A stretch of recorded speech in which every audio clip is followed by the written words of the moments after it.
I don't think it'll be an overstatement if I say that being a CISO in the digital age is almost like walking on thin ice strewn with banana leaves. And I'm not being a Debbie Downer here, it really is that risky. The rise of digital, cloud, platform play, distributed enterprise, and hybrid work culture, also the API economy, have made the organizations increasingly vulnerable and penetrable. There's so much out there, it's overwhelming. The threat landscape is so amorphous. And you also have to corral an ecosystem of partners, each one of which have their own specific agenda, their own specific set of concerns, and might not be fully aligned with your strategy. Also, CISOs have to manage legacy while also tinkering with the shiny new toys to keep up with the relentless pace of innovation in the space of security. You're competing against astonishingly capable, motivated, and well-funded adversaries. So the challenges of the CISOs are dead simple to understand. But to solve them, not so much. So here with this set of panelists, the gentleman and the lady, we would like to understand what is it that CISOs can do to ensure that when the security threats hit their enterprise, they are dead on arrival. What is it that they can do to change the mindset and culture towards security? And with that, I would quickly like to launch into the questions. Yusuf, I'd like to understand from you first off, the fundamental challenge with cybersecurity is that the inconvenience and the cost is immediate and certain, but the returns might not be certain. They are uncertain and also delayed. So in that sense, how do you make cybersecurity rigorous enough to meet the threats and yet not so rigid that it impacts the access to information? See, first of all, when you talk about cybersecurity, it's very important for the user community to understand what cybersecurity is all about. So that awareness factor plays a very important role with regard to a normal user who's accessing your IT systems, right? What is important for them, and what they should know that if they don't actually use the controls which are designed for them to access as per the policies. So it's very difficult for them to actually gather that and then use those information, right? So I'm not there to stop their access. I'm there to enable them. So that kind of factor, the enablement from the policies that you have defined is very important to craft your policies according to the organization. You have to take a very holistic approach, right? Rather than focus on technology, you need to focus on what the user experience would be. So user experience is so very important, where usually you have people that cybersecurity kills my access, right? So that kind of behavior will get changed when you actually do a lot of communication, right? You have to tell them what are these technologies are, right? How it will help them to actually gain access for. So that's how you generally, not only from the people side, the leadership, right? So like we, as part of Jubilant, we continuously communicate our leadership, right, about these technologies, about these processes, the frameworks, right? Unless you actually take a holistic approach, it's going to be very difficult for you to actually create inroads into the organization from the user experience perspective. Right. I think that's a very relevant point, because it's important to put guardrails in the right places to ensure that your people don't get you in harm's way. And security is inherently a people's problem rather than just technology. So it's very important that you create that awareness. Only then technology can be leveraged to safeguard your organization. Yeah. And how the level of automation and the controls, right? Right. Rather than depending on human factors, you enable your process with the right set of technology stack, right? Because cybersecurity doesn't work with technology, Correct. right? But the technology has to be crafted and tailored to the organizational requirement and of course the user experience, Right. So they should feel good about that. Yes, if I'm using an MDM on a mobile, I can't take a screenshot on an Android. Right. They should feel good, or they should tell Yes. them. So user experience cannot be compromised, right? So absolutely. that's a very fine balance to strike. And we'll come back to that thought. But first, let me quickly take this to Kapil. Kapil, the industry research shows that the healthcare industry has suffered 1,426 attacks per week in 2022. And also the number of ransomware attacks that have been observed in the third quarter of 2022 is about 1 out of every 42 healthcare organization has been a victim of ransomware attack. So what are you doing to make your security cover holistic to then be able to safeguard your critical data, your critical infrastructure, all the sensitive patient data that you have, and also the Internet of Medical Things, which then becomes a huge loophole if not handled well? Yeah, thanks for asking this question. First of all, I'll declare, this is my declaration, this is my personal view. There's nothing related to my organization. So my take is here, I'm completely agree with you. Threat landscape is completely changed. So what all changes, we have to consider like, when we move back, 5-6 years back, anybody heard that fileless attack? You all are CSOs here. I think you are agree with me. Nobody heard that it's a fileless attack. And the total contribution of that fileless attack was only 1%. But now in 23, the total contribution of that fileless attack is approximate 40%. Then you can imagine that what can be the change in the threat landscape. And further, now in 2023, more APT groups and more sophisticated attack. And I heard one article where I got that, hackers joined their hands and they are working like a team. Where they are, they don't know, but they are working like a team. And they are providing services like attack as a service, ransomware as a service. You go to dark web and you will see, they are providing these services and you can buy in few seconds. And they are working like one team who is getting access to your environment, second team who's preparing attack, and the third team who's continue working, to establish communication to the attacker company to get the money, to get the cost benefits. So these are the things that is, is changed. And further, my take is on all those things. I will not go technical. I will be functional, like I am, accepting 5 C's concept. What is this 5 C's? One is the change. Second is the cost. Third is the compliance. Fourth is the continuity, and the fifth is the coverage. What is the change? Let's take example. Every year, business, strategy is getting changed. So whatever we are, getting, wherever we are planning our investment, is lined up with all those changes or not? So let's come to the coverage. What is that coverage?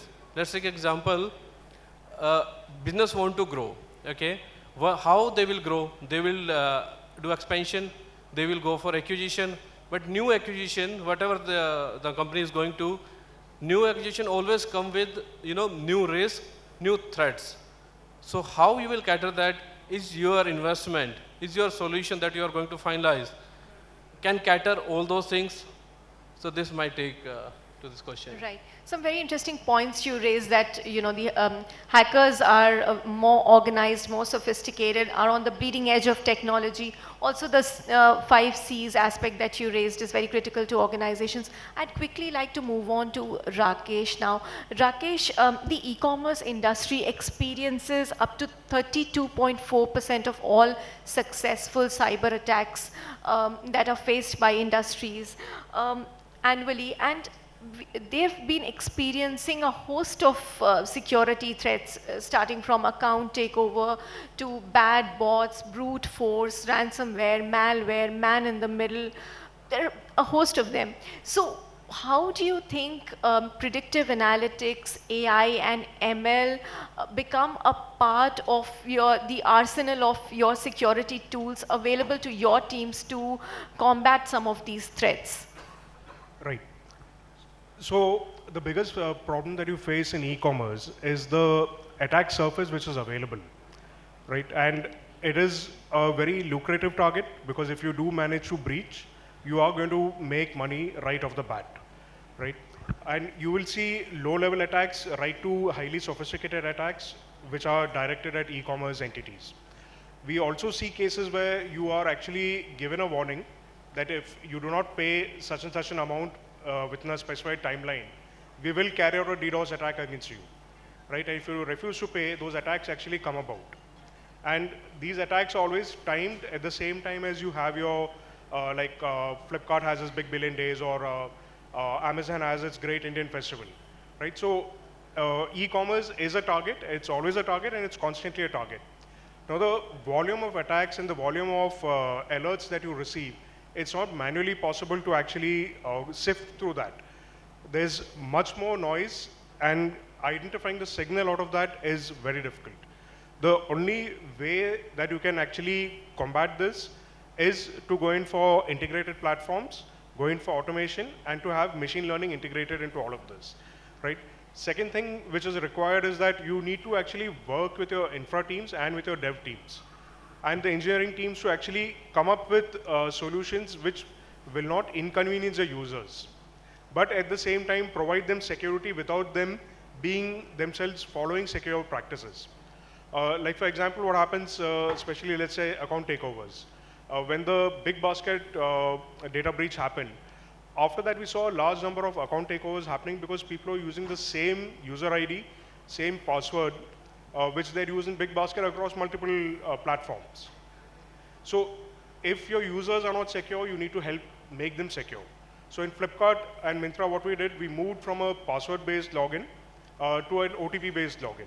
You can still log in with passwords, but the default option is OTPs, right? Yes, there is still a chance for breaches happening, but you help your users become more secure, right? So it starts from your user awareness to awareness internally, right down the value chain to your development of the tools and their application and their, what do you call, on a day-to-day basis, their usage.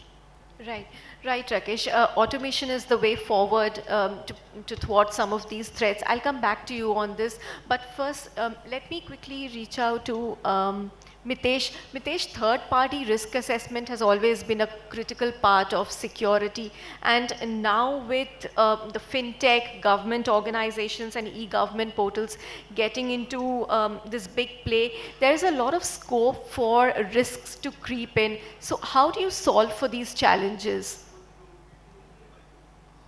So if we were to define this problem and sum it up in a word, it is primarily supply chain. Over a period of time, we have learned about securing our data, and the data is typically not just in the threat landscape within the bank, now it is going outside the bank as well on the cloud. So basically we need to get our basics right, identify our assets, identify the end consumers and the flow. So typically we have seen over the life cycle, we have been always comfortable on the fact that data is within our perimeter. Now the data processing itself will happen with third party. It will happen integrated with many agencies, right from your partner companies and regulators at times. And then it's your cloud providers. So at the end of the day, if we are able to identify the data, identify the consumers of the data and its life cycle, we would be able to put in controls. And as you mentioned, we will have to look at not only putting in detective controls after having designed our system, but also quick remedial measures which are automated to be able to contain a threat. That's become a major issue. across the world, we have seen even the most reputable organizations getting compromised due to supply chain, and us in banking sectors are equally susceptible to it. But if we can identify the fact that our data is secure at the end of the day, it is limited, it is of limited use to people. Coming to the part of responding, we will have to use intelligence, we will have to use automation and bots where available. So basically we are looking at the tools that are being used by the hackers to also be used by the bank itself. Okay, so that way we should be able to address the issue. We have to be a step ahead, and in this cat and mouse race, I think that's the only way out. Right, right, Mitesh. Now, Swati, I'd want to move on to you. Now, data is the pollution problem of the information age, and protecting privacy is the environmental challenge of the information age. So, how can CSOs tackle both these challenges? Okay, so I'll just answer it in a way you have asked it, right? So when you are saying data is pollution and information is something that you need to filter it out. So I think same way you have to apply the logic, right? You have to identify what you want to protect. So first of all, you need to identify what is a noise for you and what is important, filter it out, and apply that what regulations are applicable, right? I mean, even today in India, people say, I want to secure it because of GDPR, and they don't understand that GDPR is not applicable for them most probable cases. Probably they want to protect the privacy of the data, not actually GDPR is the reason. So understand what is the regulatory landscape, what is applicable on you, what is the data at core, what is the data that you want to protect, and what is the data that you don't want to store if that is not required. So segregating the data and securing the data in line with the regulatory or privacy applicable requirements. So I think that is a way forward that need to be followed if you want to filter it out and keep the noise or pollution to the site. Thank you. Joy, I would like to understand from you, what are some of the threats that you are seeing in the payment card industry? Thanks, Neha. And good evening, everyone. So I represent MasterCard, which is a global payments technology company. As you may have heard, we process billions of transactions across millions of merchants and thousands of financial institutions. So the trends in this sector is also similar to the others that we have witnessed, which is the social engineering scams are rampant, the identity theft, account takeover, and ransomware attacks. Right? And to counter that, what we have done essentially is we have come up with a connected intelligence kind of an approach, where we map the entire user journey, from the time the person is coming on board, either on an app or a web portal. So what we do is we use behavioral analytics and passive biometric techniques to identify whether this user is actually a good user or a fraudster. And coupled with that, we also use AI ML capabilities, like my co-panelist said, because we process enormous data, we need real-time processing and we need real-time insights to see where that threat or anomaly is coming, as part of the payment transaction. And lastly, being a global company, we use global standards for authentication and ensure that, all our consumers and all our data gets protected. And finally, I would say consumer education is very, very important, because every day we are witnessing new kinds of frauds that we are all seeing, right? So that has to continue to ensure these threats are known, to all the ecosystem participants. Thank you. Right. Vignesh, very quickly, if you could tell me, Richard, this is something that I wanted to understand from you, get an industry perspective from you. Most organizations are making cloud front and center of their operations, and this makes their enterprise walls more porous.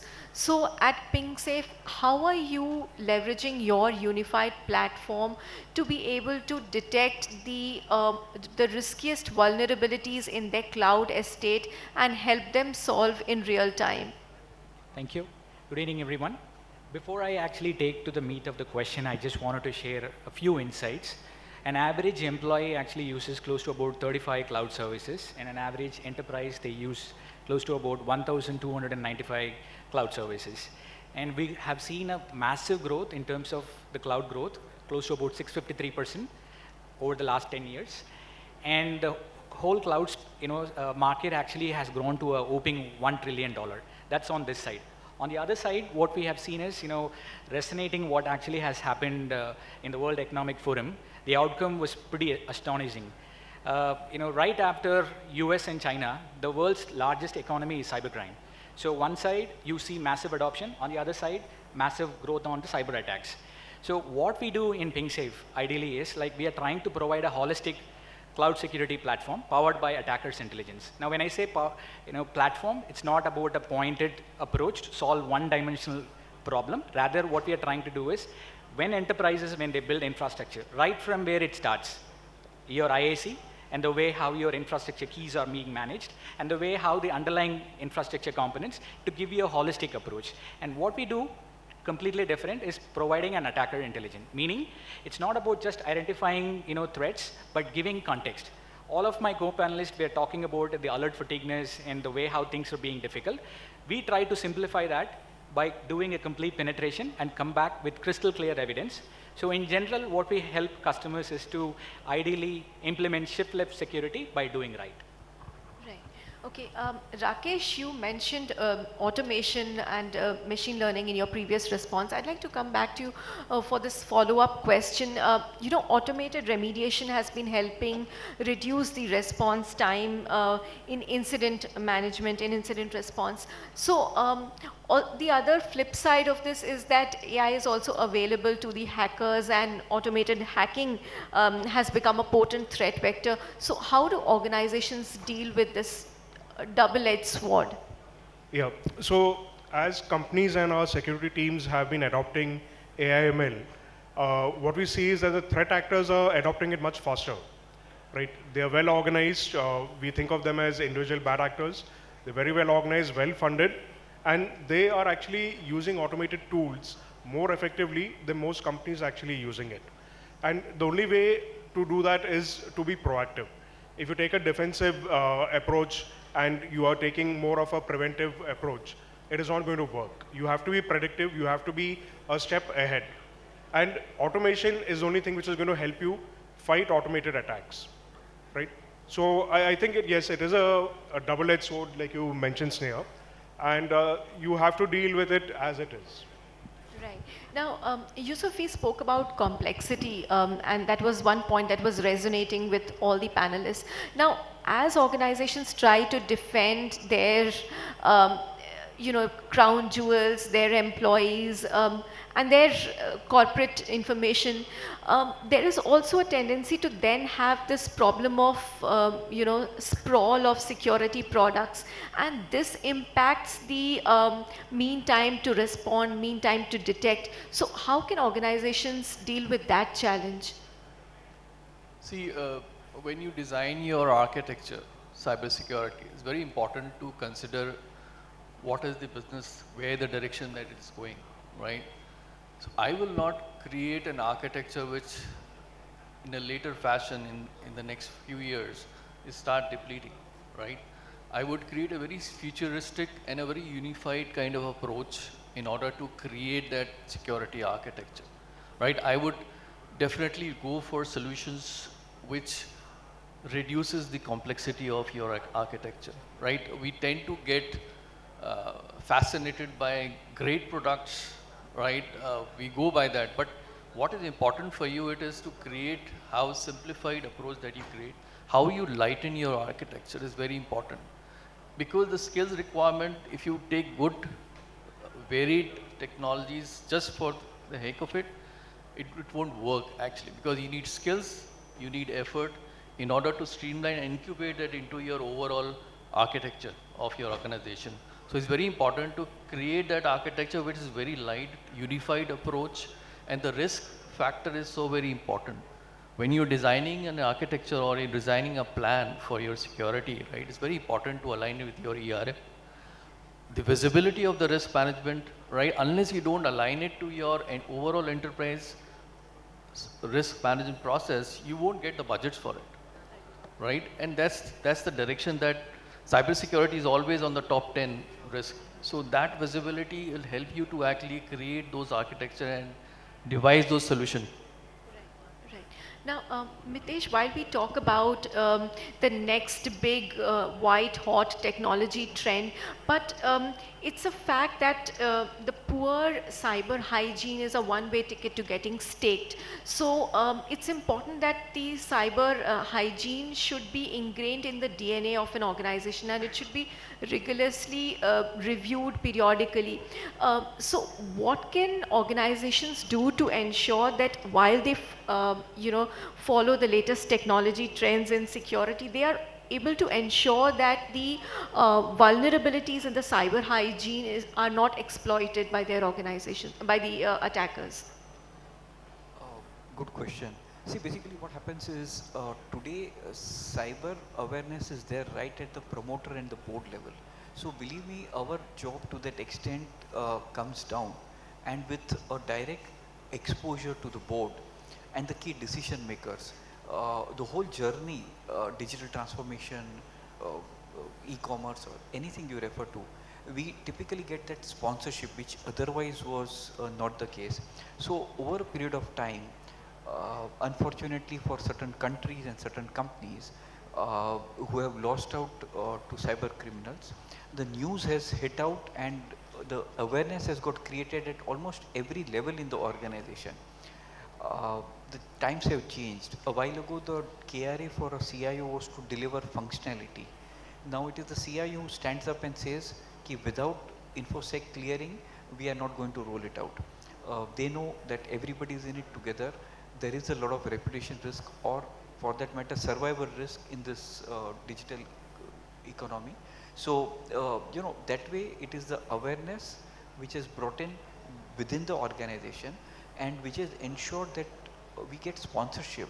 It is developer training, it is end user training, staff training and customer training which gets sponsored by various departments. Say, okay, let's get them educated enough to be able to handle our digital assets. So yes, times have changed. Right. A while ago CISO was trying to hard sell products, now it's like people demanding of the CISO. And as a hygiene, at every level as a sign off has been taken. So yes, things are changing. Right.